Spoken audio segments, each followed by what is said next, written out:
Hi everybody, this is chapter 11, our very last chapter in the semester. Yay, right? At least for a little while until we get to 102 in just a few weeks if you're taking it. And I see a lot of your names there, so I'm happy to see them. And I'll try to make some more videos and hopefully it will go well for 102. We're continuing with the book. It's kind of the same format as I use now. I'm going to use again. So chapter 11 is a pretty short and fairly easy chapter about current liabilities, and they focus on a few, but the main meat of the chapter is about payroll and payroll deductions. And I give you a very short assignment, mainly concentrating on the payroll and payroll deductions. My video 2 is going to be all about that. I'm going to do a comprehensive example that shows you every bit of the pages for payroll. It shows you all the concepts all in one problem for one person's pay. And there are a few other little things I wanted to highlight. So, highlights from chapter 11. I don't have to do too much writing on this, maybe one particular thing. This starts out on 595, and from 595 to 598, they kind of have a summary of current liabilities. You remember they all end with the word payable, except for unearned revenue, which is when you get the money in advance before you do the work or provide the service or the good. That's from way back in chapter 3, and it's continued since. They talk about accounts payable first, which we've had since chapter 1. That's your normal bills that are due usually in 30 days. We have our unearned revenue, again, when you get the money in advance. The thing that they introduce here, the type of liability they introduce, is kind of the counterpart of the last chapter where we had the notes receivable, where our companies were giving the notes out either for a special sale or to loan an employee money or another business, or if one of our accounts receivable couldn't pay, they needed more time, we gave them a note to extend the time and charge them an interest rate. This is the same thing. This is on page, let me see, page 597.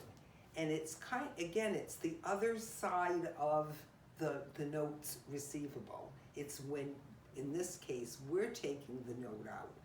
And there's a couple of reasons you could take a note out if you couldn't pay your bill and you needed more time. In other words, you would change an accounts payable for a note, or you just borrowed money from the bank, getting a note, right, like a bank loan, or for a special sale. Like you were buying something on account, maybe it was a lot of money and you needed more time and they were going to give you more time and an interest rate to go with that. And instead of interest revenue now, we're going to be having interest expense because we're the ones that have to pay it back in this many days or this many months. They're all short term, a year or less, and there's only 1 or 2 examples. I think I gave you 1 for homework, if I'm not mistaken. No more than 2, that's for sure. They're very easy. They're just like the notes receivable. And if you look on page 595, they have a sale, right, where they bought some, this is Smart Touch Learning, towards the bottom half of the page for $8,000. They took out a note. And then it's, I think that one's 90 days, yeah, on May 1st. And then 90 days later, they have the interest expense. It was at 10% for 90 days. You use I equals PRT, just like we did in chapter 9. Interest equals principal times rate times time. And it came out to $197 rounded to the nearest dollar. So we had to pay back $8,197. That's principal and interest. The only thing that they'll do, and you'll see it done, I believe there's one on the next page.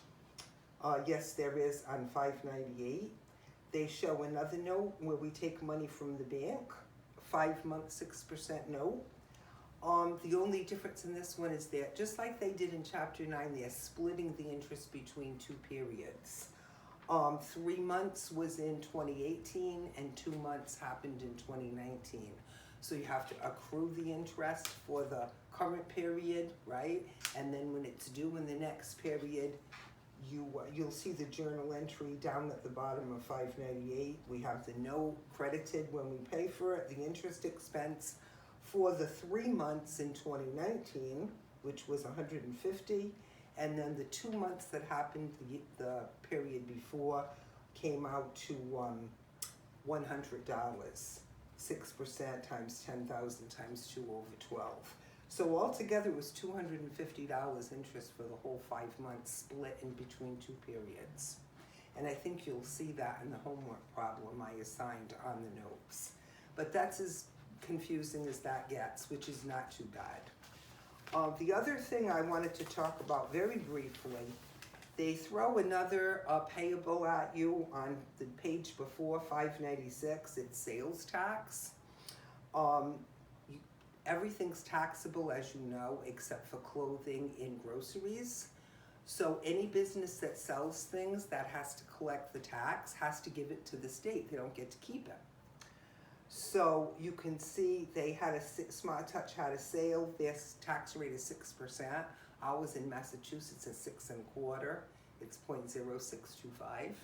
But Smart Touch's state, which I think is Illinois, is 6%. Every state varies a little bit. Massachusetts is about in the middle of the country as far as sales tax rate. So you can see the entry there, the cash, came in $10,600, right? $600 was sales tax, 6% of 10,000. So the revenue was recorded just at whatever it was, and then the sales tax becomes a liability to the company, right? Because they have to pay it to the state. It's due the 20th on the month following. This is true for Massachusetts too, in almost all states. All the sales tax that you charge, even if you haven't collected it yet, even if it's an accounts receivable, right? And the people haven't even paid you the bill yet, you still have to pay the sales tax that you charged. So in many, many cases, you're paying the sales tax before you even get the money. That's just the nature of doing business. In just about every state has sales tax. Maybe there's 3 or 4 that don't, but almost all of them do. The ones that don't have higher taxes for other things like property. So I wanted to mention that, and there's a nice example on 596. And you can see when they remit that to the state, they reverse the payable on January. That happened December 31st, January 20th, they paid it to the state. Okay, so that's enough about that. Pages 599, and I wrote a little note.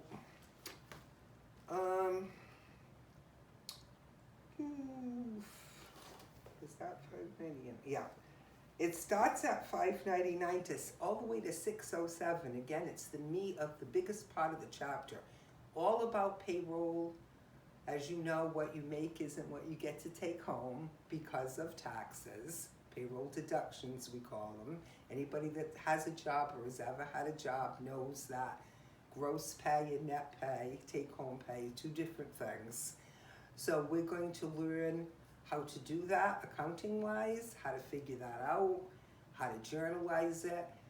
Also, the employer has taxes to pay. A lot of people don't realize that the employer also has taxes to pay on your payroll, and how to remit that to the places they're going.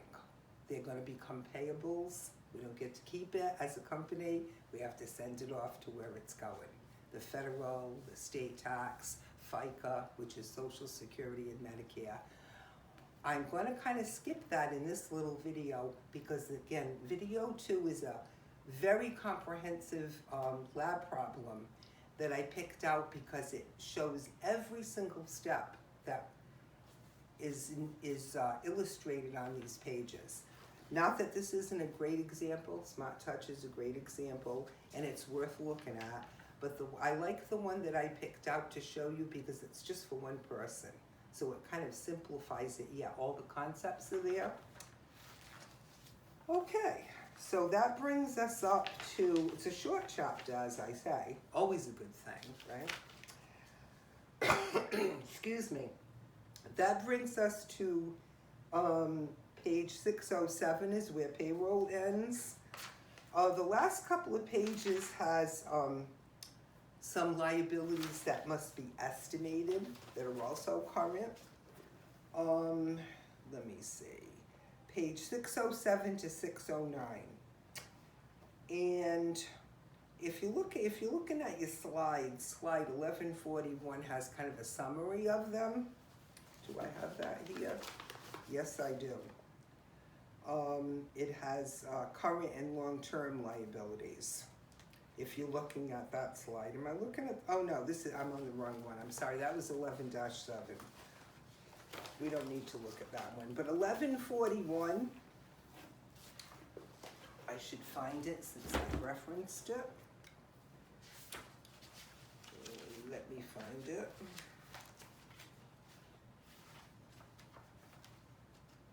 I'm getting there. Okay, the reason I'm focusing on 1141 is it's the one that it's going to pop up in the homework. There's going to be a transaction on it, exercise 1122 in the homework. It's about figuring a bonus, and they have a very weird way of doing it. They're kind of reversing a formula to we're going to back into the formula when you know all the variables, but when you switch the formula around. Not anybody's favorite thing to do. But they do have a nice illustration in the book, and it is slide 1141 on page,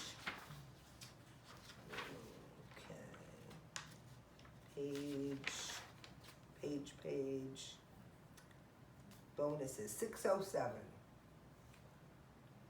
Why do I have 607? No, 608, top of 608. This is that slide 1141 I was mentioning. Why I'm making a big deal out of this right at the top, this is what to look at when you get to that exercise 1122. Going to do it just like this. Okay, I'm going to go over this.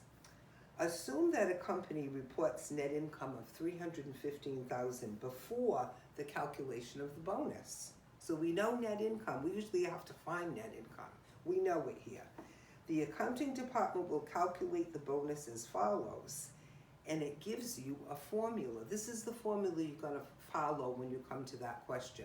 I think it's the last transaction. Bonus equals the bonus percentage, and this one's percentage is 5, right? 5, they're going to give a 5% bonus, times the net income before the bonus, which is $315, divided by 1 plus the bonus percentage, which is 1 plus 0.05, so 1.05. And if you look down, right, they have the equation filled in. The bonus equals 0.05, which is the bonus percentage, times 315, divided by 1.05, and it comes out to 15,000.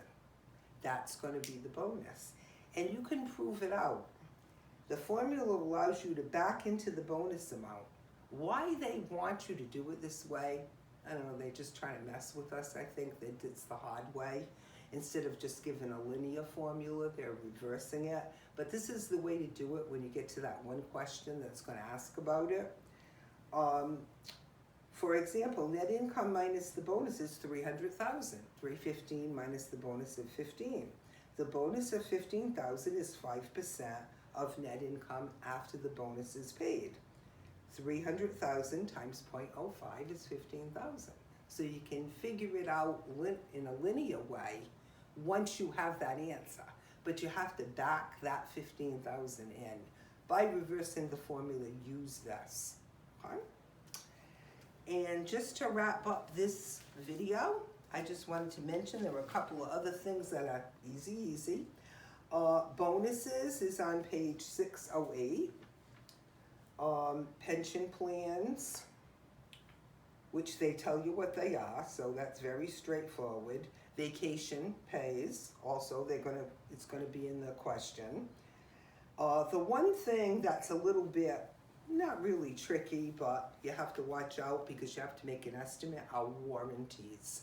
Just like we made an estimate to people that weren't going to pay us, the bad debt expense that we did in the last chapter, we had to do an estimate and then write against that estimate. You also have to do that for warranties. Based on history, current market conditions, you make an estimate. We think this many warranties are going to come back, so we're going to make an adjusting entry, and that, you'll find that, okay,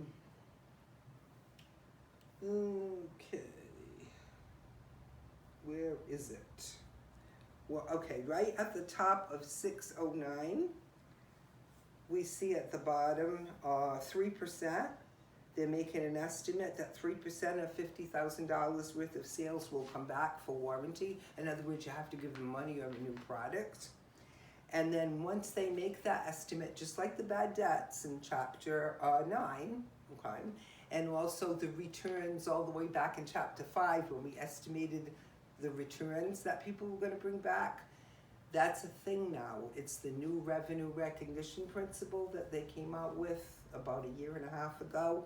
You have to estimate these expenses before they happen. You have to be proactive rather than reactive. So that happened on June 10th, and then on June 27th, you see they had someone come and bring something in for replacement, and they did write against that estimate. It was an $800 piece of merchandise. So that's what you do. So that's really, and of course the ratio problem at the end of the chapter. They do have contingent liabilities. That's not a big deal like lawsuits. Pretty easy, you can just read that page. And then the number of times interest earned is the ratio problem, and the formula is right here, so pretty easy to do. So I'm gonna wrap this one up, and in the next video, our very last video, I'm gonna do the payroll problem, okay? So I'll see you in a couple minutes.